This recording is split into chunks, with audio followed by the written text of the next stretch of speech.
you can't get it because it's sold out every day. Right. So you just have to stay true to yourself. And if somebody says no, you're talking to the adversity and the tough skin, so much easier said than done. right. And people always assume that if you get to a certain level of success, everything just skates off your back. That doesn't bother you. You know, people always assume magical door where everything is beautiful. It's puppies and unicorns every single day. And it's so not true. Yes, I agree. And I think as a business owner, you know, it's funny. I was talking to my team this morning before I hopped on this call, and we were saying how busy we are and how, you know, for the first few days, I was making banana bread and lemon cake and, you know, making everybody dinner all day long and lunch and breakfast and being a mommy. But lately it's been like, I don't know where the day goes because you're just hopping from one call to the other, putting out one fire after another, trying to come up with another idea, you know. And time is to create something new because it's very time consuming. It's very creative. I think it'll be a chance for people to really, you know, stretch their imaginations and work on something new that they had never thought of before, and really, you know, kind of go within yourself and think, okay, what am I going to do? I need a plan B. Right. I love that. I love that. You know what? I was on an interview yesterday, and what I said was, don't come out of this without having gained something. That's right. And it can be as simple as learning Spanish or getting in shape or starting a business or creating a plan. But, you know, if you're in pain and you're going through hell, learn from it. Get something out of it. Yes. And they say worst of times, and it kind of shows their true character, because we all have really bad moments. You know, we all have ugly times.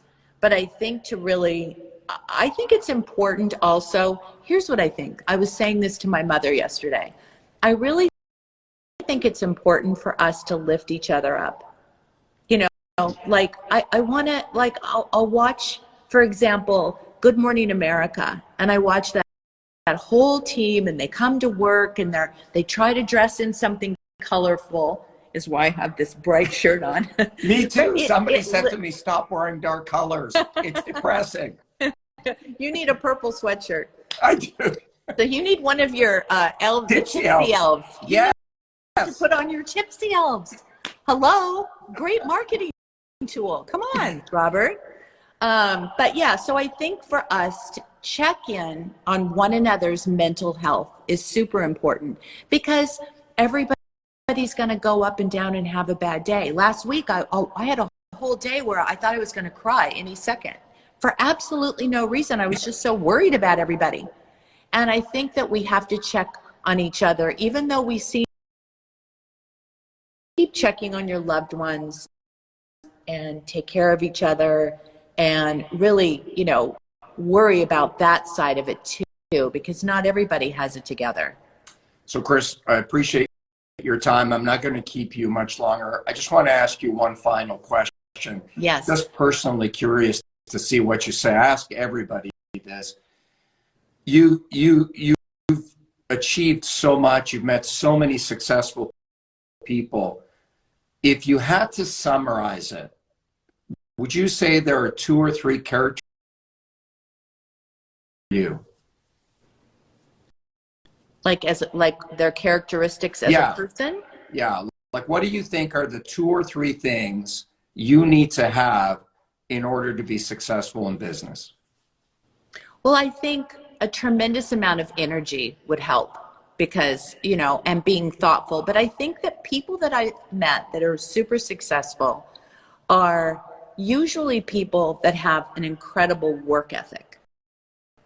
And they have they're workaholics, which isn't always the greatest quality.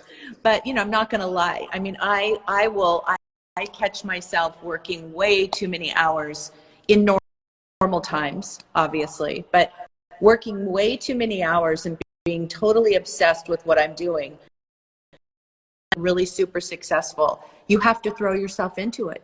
You have to eat it, live it, breathe it, you know, be obsessed with it. And then once you get that puppy off the ground, you know, you can delegate a little bit more. But I think you have to stay engaged, Robert.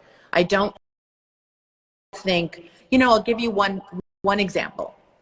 When Courtney and I and the girls had our stores long ago, when we first started shooting our show, Smooch and Dash, when we were there and we were engaged, the stores did great.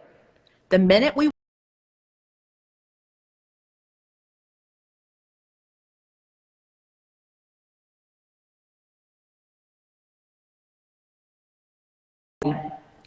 developed and really, you know, and I've learned a lot from my girls, like, I don't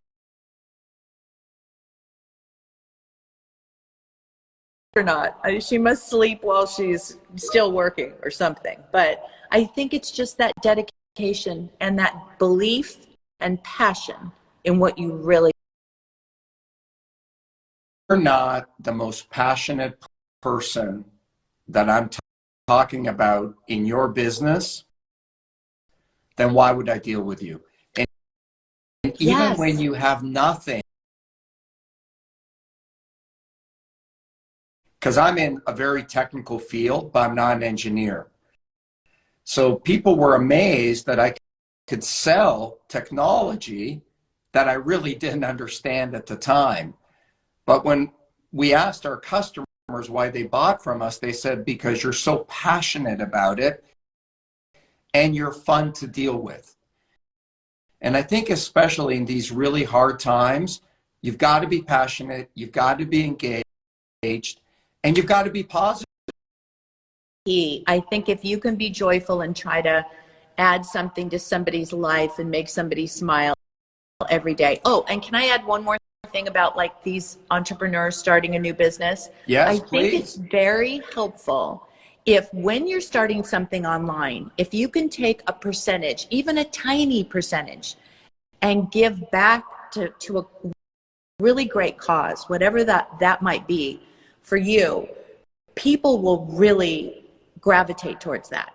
Oh my gosh, that right? is such a great point. You know, another trend we've seen on Shark Tank, all of our successful investments now do that.